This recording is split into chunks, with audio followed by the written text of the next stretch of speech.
Hello and welcome to another Warcraft III audio commentary. Today we're going to be continuing to watch the rest of that 2v2 best of 5 that I uploaded one game of, and then unfortunately I said I was going to upload them the next day and then I didn't get to because it was just a messy day yesterday. But anyway, so today we're going to go ahead and finish that and we're going to get right into game 2. This is from the CTL best of 5. And just to go ahead and introduce the players, we do have eMaL spawning as the yellow orc up at the 12 o'clock position. His ally is going to be LawLiet spawning in as the night elf, the yellow night elf, right here to his left at the, we'll call it the 9 o'clock position, 10 o'clock position. We're going to go ahead and say that they are verse. Cherry SAGA spawning in as the blue night elf, right on down below LawLiet at the 8 o'clock position, sure. And then he's going to be allied with Cherry Destroyu, spawning in as the blue undead down here at the 6 o'clock position. This is Nullwood. And let's take a quick look. Nullwood does have a variable fountain, and it is going to be a fountain of mana. So this can spawn in as a health fountain or a mana fountain. This time going to be a mana fountain. Let's look at the strategies. We can see Destroyu going with a standard Fiend build. SAGA looks like he's doing Priestess of the Moon and maybe Hunts. Probably Hunts. You can see SAGA actually building an Ancient of War in LawLiet's base. Going to go ahead and force LawLiet to counter that with his own Ancient of War right there. And he's going to be going Demon Hunter first. You can check over here eMaL, going with a pretty standard Blade Master Grunt build and a shop first. And we'll see what he will do. Sell that TP. And go ahead and buy some regeneration items. That's going to allow him to do a lot of harass, but on this map, he's probably going to actually want to creep out these shops because you can item creep these 4 shops very quickly. You can get a very nice item from one of those null brutes right there. You can also pick up a circlet from the shop itself, so it's really a nice place to be. Just a really nice overall thing for Blade Masters to do. It's very quick and easy to get good items. It can make your Blade Master very strong early on in the game, so that's probably what we're going to see happen. And yes, indeed, we're just going to watch now as SAGA's Ancient of War tries to survive this little harass. It's not the goal of this really is to not keep your Ancient of War alive. I mean, keep it alive as long as you can. The real goal here is to just do a ton of damage to your opponent with this. A lot of times, what you'll end up seeing happen is they'll just like let it beat on a Moonwell and they repair the Moonwell, not really worry about that Ancient of War too much. But in a 2v2. Sometimes it's really good to go ahead and get that out of your base, and so LawLiet went ahead and got that out of his base. So there we do. You can see the Priestess of the Moon now has a lot more HP than the Demon Hunter, but of course the Demon Hunter is far more apt at fighting 1v1 than the Priestess of the Moon, at least at this level, and especially in this matchup, as you can see, just not a lot of HP on the. I don't know. I really don't know. I guess it's down to the fact that the Demon Hunter has a huge spread on damage. You can see 24 to 46 damage, and the Protom has 21 to 31, plus 3 with his True Shot Aura right there. But, and of course, the Demon Hunter has a faster attack speed, I believe. I'm not sure how much faster, but it's definitely faster. We can see that's Priestess of the Moon at average and Demon Hunter at fast. But yeah, so, yeah, I was looking at this. Honestly, it's fairly comparable, but yeah, the Demon Hunter is just definitely a much more apt at fighting 1v1 than that Priestess of the Moon. You can see the Priestess of the Moon is actually harassing right now with a Huntress in LawLiet's base. LawLiet is, of course, teching, and probably only going to make 1 or 2 Huntresses. We can actually see LawLiet throwing down a Ancient Protector in the back of his base. You can see now that Destroyu almost level 2. That Demon Hunter is level 2 with a Boots of Speed and a Claws of Attack plus 6 damage on that Blade Master. It can be quite deadly to an early game undead army, so you have to be very careful. And of course, he does have 4 charges of Healing Salve left, so he can be very, very aggressive with this Blade Master and not worry too much about that. As long as he doesn't put himself in a position where he could lose the Blade Master. And here, this Blade Master is definitely not going to die, but it can take a lot of damage right now, and that's what we're going to watch happen.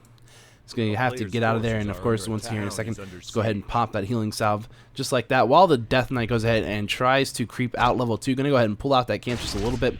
Always wise to pull out a camp if you can. And the Blade Master just going to come over here and creep out this Goblin Merchant shop, because why not? Let's see, did he go for full creep camps on these? Yeah, it looks like he went for full creeps. A lot of times in solo, you'll see the Blade Master just creeping just for the item, but in 2v2, why not go ahead and finish off creeping all of it? Especially because you know the undead player is probably not going ghouls, and that's really when you might be a little bit worried about not having enough time to creep out these things, because the Death Knight might be doing so as well. But since you know he's going Fiends pretty much almost guaranteed, you know you have a little bit more time to go ahead and creep those out. Let's see, down here, Nothing too much going on SAGA and LawLiet side of the map right now. You just see a little bit of harass. LawLiet losing 2 wisps right there. Going to go ahead and detonate both of them, so not going to feed any experience. Going with double Ancient of Lore right there. Just have that Ancient Protector into a better position now. And we do see, of course, SAGA doing with a much larger army right now. You can see he has 6 hunts in that Priestess of the Moon compared to 2 hunts and the Demon Hunter. LawLiet can't really fight SAGA in these kind of skirmishes here, but he can do a little bit of damage into the amount of time that SAGA has. SAGA is just wandering around the map. Of course, LawLiet is just trying to buy time, and so this little army can definitely provide that. Provide time. We can see actually it looks like Destroyu being forced to TP by the eMaL right here at this creep. Let's see how much did Destroyu get. Destroyu almost finished the creep camp off. This is of course a golem creep. If you don't know what it looks like, it looks just like this. Not a very big camp, but that's an orange camp for you. And we can see looks like Destroyu going straight for tier 3 right now, and go ahead and throw down a slaughterhouse. Of course, he can buy a healing potion if he needs to, but he needs to stay around this Tome of Relics just in case that Blade Master had booked it right over here, because that Death Knight was very low. But of course, eMaL actually didn't do that this time. So, yeah. We're going to see it looks like Destroyu just going to go ahead and, once he feels comfortable, move out. And he does have a healing potion just in case. You can see up here, it looks like eMaL does have that Shadow Hunter out now. And they come in here and he's creeping out one of these gold mines. The one thing to note on Nullwood is that the 3 inner gold mines, this one, and this one, they have 2,500 gold, or 25,000 gold, which is a ton for a gold mine. And even the starting gold mines on Nullwood have 15k, which is 2,500 more gold than a normal spawn. A normal gold mine for a player spawn is 12,500 gold. So it's a bit of it. This map has a ton of resources on it. In other words, I mean, just an absolute metric ton of resources. So these games can go very, very long. They can become very, very late game intensive if you let them. Just depends on the strategies you go with. But if you have a human player in here, maybe doing a lot of tower and expanding, you can see very long games that way. Of course, there are counters to that, but I'm just saying there's a lot of gold on this map. There really is a lot of gold on this map. And it may or may not have any impact on this game. I have no idea. We'll have to wait and see. But yes, indeed, Destroyu. I'm going to go ahead and have that Lich out now. About to hit level tier 3. Long enough that he's going to go ahead and move out without waiting around to pick up that orb, because he can come back later when he's closer to tier 3. We can look at SAGA, still at tier 1. Definitely doing a tier 1 strategy. Will you see? Yes, indeed, 1-1 hunts. You can see it looks like Dryads coming out for LawLiet in mass, and eMaL going with just 1 bestiary, no Spirit Lodge, which is odd. It is, but I mean, at the same time, SAGA probably, or Destroyu probably going to go for Destroyers, and Spirit Link is very easily countered by Destroyers. We can go ahead and see a healing or scroll protection being used by SAGA, and these Dryads actually going to be, instead of attacking, they're going to be spending time abolishing magic on these protection scrolled units. It's worth doing if you are the 9-elf player, of course, but it does take a time. You're not actually attacking while you're doing it, so it's one of those things where it's like, eh. But yeah. You can actually see the Blade Master going to get coiled and killed right there. Got into a very aggressive position and didn't have any proper items, I guess, to live. I didn't think he was going to die right there, but he did. My bad. Now we can see the Naga Sea Witch. Naga Sea Witch in a bad spot here because he's very slow and it looks like he's going to be picked off and down he goes. Because once you go on retreat, if your Naga is really by itself like that, he's just way too slow to really stay alive because he's just a very, very slow hero. Looks like now SAGA coming up here. Can you see a TP coming in from eMaL over to LawLiet's base? They don't want to leave each other alone right now. You can see it looks like that Naga Sea Witch on the being revived after ending the altar. You can go ahead and see a Wisp going down. We do have 2 Wisps coming in here from SAGA. Are these going to be used for detonations? It looks like that. Very aggressive detonations right there. Yes, indeed. We're going to see a Nova on these grunts as these fiends are trying to maneuver back into a better spot.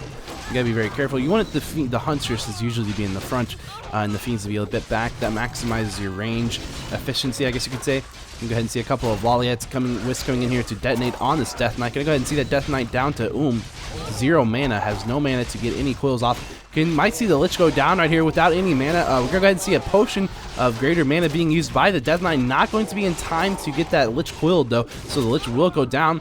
You can see another Huntress going down. This fight, it could be. Looks, yeah, the Blade Master has the potion of lesser invulnerability, so he should be fine. Go ahead and use that at 30 HP right there as he was taking a bunch of hits into Coil. We'll maybe see another Huntress go down. It's being focus fired by a Naga Sea and a Dryad. Actually going to see the Blade Master going down. He's just a little more aggressive than he should have been right there, because as soon as that potion of lesser invulnerability wore off, he was in trouble. And we might even see the Death Knight going, or the Demon Hunter going down. And yes, he does go down to a Coil, also playing very aggressively. I guess they didn't realize that the Death Knight popped a potion of greater mana. That's 300 mana. It's one more Coil. If they weren't watching that, if they just saw the animation, they might have thought it was just a regular potion. I don't know. I'm not sure why they were playing so aggressive right there with their heroes, but they were, and they definitely paid for that dearly. And I can see it looks like one of these Crypt Fiends taking a ton of damage, also in range of this Ancient Protector. So that Ancient Protector actually going to get the kill, not going to feed experience to LawLiet or eMaL.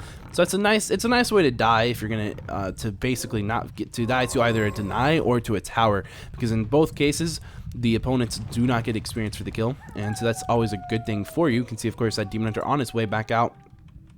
No expansion attempts yet in the game.